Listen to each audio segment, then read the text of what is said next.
All right, emergency segment. If you see the end of the Kevin Durant segment that we did, mid-podcast, mid-segment, we found out that John Wall is having season-ending surgery per Woj and Shams. Wizards star John Wall is planning to undergo season-ending surgery on his left heel. League sources tell Windhorse, ESPN, and me, that being Woj, doctors have recommended that he undergo surgery soon.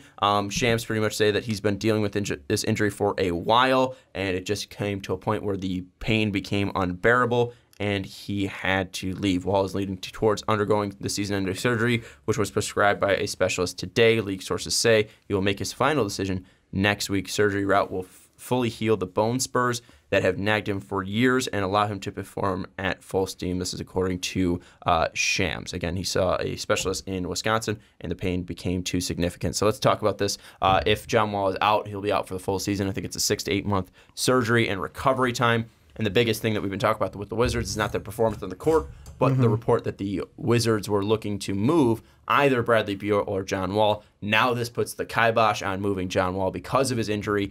And that means you are locked into a 5-year, $147 million contract, I think plus even, a 5-year deal for John Wall. We'll be paying him $47 million when he's 32 years old. What are your thoughts, guys? Because my thought was, if John Wall gets traded, it's going to be for this season because he's going to be so cheap. Now you're going to have to deal with the ton of money that you're going to be paying him in the next 5 years. What are your immediate thoughts on this whole deal? How it affects the Wizards? We were just talking about the Warriors and Kevin Durant. I think it's sort of a game changer for them because, like you said, you were hoping to trade that contract before it exploded, and on the upside, you did mention that they hope that this will solve his lingering issues with bone spurs and a couple other nagging injuries. So could be good. Could mean that long-term contract, we don't see the hit and miss seasons from John Wall where he's only playing 60 games instead of 80. So long term, probably the best move because this team was doing garbage already and they weren't going to make the playoffs. But it does sort of put the scope on Bradley Beal, and Bradley Beal has been playing really well as of late. He had one bad game, but that was on a back-to-back when he had played 53 minutes the night before to win. And then obviously the next game, it was 23 minutes, he had 7 points. He was done. He had nothing left in the tank. But I think Bradley Beal becomes the main point of contention is you got Bradley Beal, who's doing great, who's coming up on his prime. Do you want him to be the guy on this team? Or are you shipping him when he's at his highest value and you're going into the rebuild mode? We talked all about LeBron and the Lakers. I'm just throwing a fork in this shit. Could they go after good old Zion Williamson? Right now they are at 6th, according to Tankathon, only 5 games back of Cleveland. The tank is on. Coming to the number 1 overall All pick. they need to do is get to 3. All they need to do is get bottom 3, baby. That's true, and they get the same amount of odds. I did screw up the John Wall contract, too. Right now he's worth $9.1 mil. It's a 4-year, $169 million contract that pays him $37.8 mil next year, $40.8 the next year, $43.8 the 21-22, and then 22-23, $46.8 mil. So, Ricky, what are your immediate thoughts on this Wizards news that John Wall is injured? Are you thinking alongside of Dave that now the scope's on Bradley Beal? I got a trade to throw out.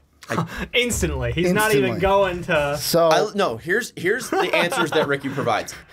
Hey, Ricky, give me one answer. Yes and no. Or here, I got 2 things. Or yes or no. Or, hey, Ricky, do you agree with Dave? Yeah, I got a trade for you. Never answers my questions. Really appreciate it, Dave's talking about... I'm thinking right away. So when we talked about the Wizards and their trades in the past, I have been on the side of you get rid of one of them this year. You're getting rid of one. And before we recorded the segment, Dave said, well, you can't get rid of John Wall. All right, I'm getting rid of Bradley Beal. Here is my trade. Put in whatever first-rounders you want. I am sending Nikola Mirotic and Solomon Hill with a ton of picks to the Wizards. They get an expiring contract in Mirotic. They get a contract in Solomon Hill that's off the books after next year. Pelicans, Drew Holiday, Bradley Beal, Anthony Davis, let's go. I was not expecting that at all. What are you thinking? If I'm the Pelicans, let's get in on this. Keep AD here. Let's try to win some games. Clearly he likes that. What do you think? That's a bold move, Cotton. Let's see if it pays off. I mean, Drew Holiday, Bradley Beal backcourt would be dope. That would just be so good. But you couldn't move Drew to the 2 then, which I think is probably the move he plays better there. But Bradley Beal also has been putting up between his assist numbers are hilarious. 5-1, 5, 15, 7, 3, 3, 9, 4. Like, I think that you have two combo guards, and you're not going to be too unhappy about it. I would definitely roll them both out there. I don't think you move it 1 to the 3 and you roll Alfred Payton out there as a starter. That doesn't make me feel good. Not as a person. Yeah, but I think that him as a bench point guard, I think I like that. Oh, absolutely. That's where he should be. Yeah. I mean, you do lose Mirotic, but you more than make up for that with Bradley Beal's amazing shooting. I mean, Mirotic is up at the end of the year. Exactly. That's the big thing. And I think that's, oh man, I'm trying to find a reason to not like this deal. I think the problem is, what kind of future picks are we looking at? Because Bradley Beal is locked up under contract for 3 more years. The Pelicans own all of theirs. Yeah, they have the 2019 first round, 2020, 2021. They have Bulls tied up in 2021 second rounder, 2022, 2023, 2024, 2025, and 2026. And it's funny because their team ships their picks for players. Yeah. Like that's all they've done in the past. So would you do Mirotic, Solomon Hill, and then like I would probably do once AD's off the books, right? That's because you have to hope that they're gonna. If I was the Wizards, I'd be like, all right, whenever AD's up, then I'd start looking for those picks because that most likely when that team's gonna tank. So I'd be asking for that 2021 unprotected or like top 3 protected or something. Yeah, and then like 2023 unprotected and then 2025 unprotected because if the I might take one this year. I might take off the 2025 one just to have additional draft stock this year, which we know it's not a super deep draft, but I'd rather have an asset sooner. The problem is, like... maybe the Pelicans... Maybe that trade doesn't work out for the Pelicans. It's like a late lotto pick, and then, you're able to flip... if you're at 3, you're able to flip it, jump up to 2, and get, your pick of RJ or Cam if you want it. Could be dirty. Could be absolutely dirty. The concern I have comes down to, like, would Bradley Beal on that team be enough to make them... Obviously, keep Anthony Davis and, like, shut down the rumors of him going to the Lakers. That one... That's asking a lot because I think it instantly makes them like competitive for top 4 in the West, probably top 5. But I just keep looking at that team and going, I don't know that they could win a playoff series against a team like the Warriors. That's the only thing. Well, the thing is, I think it's not winning a championship with AD. It's just making sure that you're making moves to be competitive. Right. And that is a move to be like, hey, we want to be competitive. That would be incredibly competitive. So, I think that's one thing. But the Wizards just suck with like Troy Brown he's played the least minutes of like a first round pick, I think, pretty much this year. I mean, selling off your established star for young talent who you may or may not hit on, and honestly, like you've got a guy now with a ton of potential. We all thought in Troy Brown, who he's a ball handling wing, 15th pick. He's still young. He's a ball handling wing out there. He was young when he got drafted. You're right. But still, like his lack of playing time and the fact that they're going with Ron Baker. Well, then also look at the coach. It's Scott Brooks. Right. So I that's the thing. It's a front office that does not make the great choices. Well, I think that this is something that they do need to do is clean house. I think that Bradley Beal should be moved now because this is something that, again, you can tank your You can try to get Zion and you can try to add another young player. Yeah, and Zion, John Wall would be a fun mix. You could have still Otto Porter. You could still have Troy Brown in the wings. Hope he gets some minutes. Waiting. Maybe Dwight still sticks around, and we'll see if he's ever healthy. Yeah. And plays some minutes. Like I think that would be a fun team. Trevor Ariza's there. Maybe he resigns if he likes it. Like I think it'd be a fun team at least. Poor Trevor Ariza though. Guy totally gets screwed now. I like my Lakers deal more because like we'd already heard the pairing of LeBron and Bradley Beal. The Lakers have better assets. Like, no offense to Nico and Solomon Hill, but that does not move the needle for me at all. It just, whatever contract help at that point, you're already not looking to free agency to add a real great talent. You're giving away talent. So if you're giving away Bradley Beal this year, are you giving away John Wall when he returns healthy? But the idea is if you were going to be a bad team next year, even if you do get Zion, then you can be that team that takes on bad contracts. But you're already over the max. I think with... Well, I don't know. I'd have to look at Spot Rack for Solomon Hill's contract next year. I think there's only like a $10 million difference. Yeah, Solomon Hill's at 12.2 and then 5 mil. Well, okay. 500,000. Oh wow. Yeah, 500. It's 12.2 to 12.7. Oh, okay. Now 500,000 total. Like he goes up $5,000. So I mean, you're cutting that in half, the Beal contract, because Beal's making like 24 mil. Right, but you also have Otto's contract changing to his terrible contract and then mode. John Wall's, you're right. And so you won't be able I don't know that they could take on more garbage at that point. I don't know. I think they need a young asset plus. And I don't know that... So BI. Yeah, I'm looking at BI.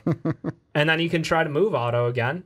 You can try, because I don't know that he has not lived up to hopes this year, but I don't know that you've already paid him the contract. Like, I don't know if anybody's going to take a shot on a guy who is having a down year, but in the past was one of the most consistent shooters and a good two-way player. You look at Kelly Oubre, too. Kelly Oubre got to change the scenery. He's been playing really well for the Suns. So I think the biggest thing with this news is it sucks, obviously, for John Wall. It sucks for Wizards fans. But I think the biggest sign is that... mode? Yeah, it's tank mode. It's tank mode now. It's tank for Zion. I mean, you have the ability now. You're only 5 spots away from being number 1 overall team. Yep. And getting the best odds. I think you have to go for it. Technically, they're only 4 out of the best odds because now their top 3 is all the same. Yeah. Top 3 is all the I'm same just saying, percentages. at the number 1. Yeah. I know the odds are the same, but I'm just saying, you're 5 teams away from being the number 1, where you're 25 away from being the best team. Which, by the way, I got to rant for like 2 seconds. I get watching young talent is fun, and when they pop off, it's good. But like, can the Bulls stop winning games, please? Like, we need a top 3 draft pick. So there, rant over. I'm just upset about that. Fair enough. I just think that this is a blow, but I think it's probably a light at the end of the tunnel because John Wall's contract is going to suck, but you can get a player that can be really dangerous next to him for the long future, and you can clear up some cap space. And that's the thing. Which I think the Wizards need. For John Wall, it might be the good thing of, hey, I did this surgery, so now I'm untradeable. You can't trade me now while I'm injured. Maybe if he comes back afterwards, the Wizards might be some go. mind game like the that. Wizards You know go. what it was? Hey, you know what? Maybe we don't want to trade you, and we're going to build around you. Yeah. You know what it was? Yeah. It was an alpha move. Oh. Because he's The an alpha. the true alpha, might get the final Take say. himself off the table. how much? Like, he can just mic drop the Wizards. Like, oh, you think about trading me? Be a real shame if I was surgery. Yeah. Yeah. Ooh, Just bone walks in spurs, on a walking bad. boot. Yeah. Yeah. You know the San Antonio Spurs? I got bone spurs. I got San Antonio bone spurs. Got to get surgery. Final thoughts on the Wizards. If they Because moved I think Bradley Beal, they literally wouldn't have an NBA team. Like, they would. They literally. No, They would they get would, boys Zatarans. they would I be know it's by not his far name. the worst It'd team in be the NBA. Saturansky, Ron Baker, Otto Porter when healthy, Trevor Ariza, and Thomas Bryant. Is that their center? Yeah. Or Mahimi. Or Jan Mahimi. Because Dwight's out. I don't like what That's is a great team. That is the worst. Like, Would they even win the EuroLeague? could they win the G League? I'm gonna be honest. Bruno's down there in the G League, looking like Giannis again. So I don't know. Final thoughts on the Wizards outside of being the worst team. Trade Bradley Beal, tank for Zion. That's where you're at right now. I don't want to move Bradley Beal because he's so good. But you have to. I would look to see what Otto Porter's value is first. If Otto can't get me good enough, I forgot they have Morris still.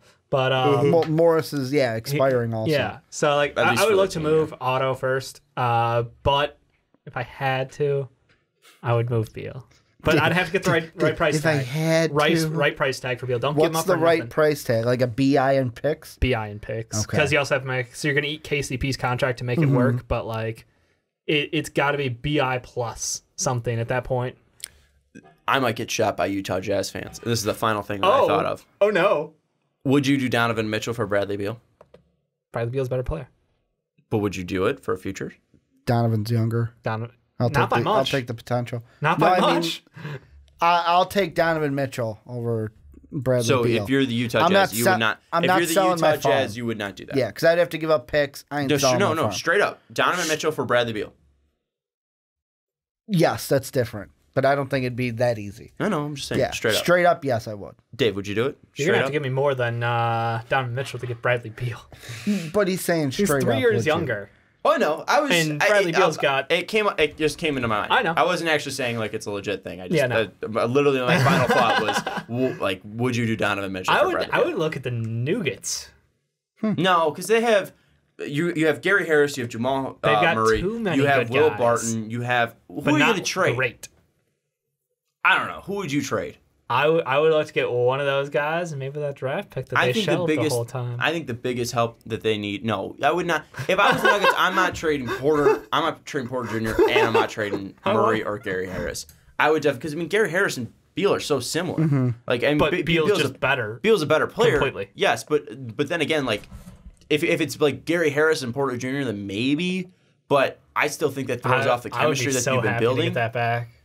I think the biggest thing they need is like another forward because Paul Millsap's injury history. His contract's coming up soon. They need a guy who can actually play defense. They need a little bit next of level and, defense. Fair enough. And they have Will Barton. Like the three's kind of shaky too. So I added one last thing to my Pelicans thing that I want to throw out there. Right. I added a third team in the Knicks. So here's the full trade. Wizards get Enes Kanter. Ain't nobody want Enes Kanter. Wait, up at the end of the year. Mirotic up at the end of the year. Solomon Hill 2 years left. Next year he'll be up. The Pelicans get Bradley Beal and Trey Burke. And then the Knicks get Mahimi, who, yes, he's got a year after this, but it is $3 million less than what they are paying Enes Kanter. So, I mean, would the Knicks do that? Probably, maybe if there's some picks in there, but no, because they want agency money. You had a decent trade. Just I know. Don't I tried to get too greedy, getting the Pelicans a point guard. You know what that doesn't do? Drive the conversation because no one gives a shit about Enes Kanter. So that's our final thoughts. Not Kanter. No, I don't give a shit about Enes Kanter. That's who's in the trade. Final thoughts. Tank for Zion. Washington. Tank for Zion. Beal getting traded by the deadline. The new president. Zion 2019. 2020? Should we just do 2020? Yeah, 2020. Right. Zion 2020. Make him your president. Who would be his vice? RJ or Cam? None. John Wall. John Wall. But is Zion another alpha? Dwight Howard. Zion is Howard. Zion another alpha? No. I don't think he's got that. No, he's the hype machine. He brings the hype. All right. He does not seem that big of an ego. And also, John Wall and Zion running fast break, that'd be fun. It'd be the most disgusting thing. You got one of the quickest players in the league, and then Zion's explosive. Well, hopefully if he they said recovers. This could potentially resolve all of those lingering issues for him. So give him the break. Shout out to John Wall. Shout out to Zion. Shout out to Bradley Beal. And shout out to Woj and Shams for adding another cool 30 minutes to our podcast. So thank you, everybody, for listening. And I think now it's going to transition into Boogie, because we're going to put this second.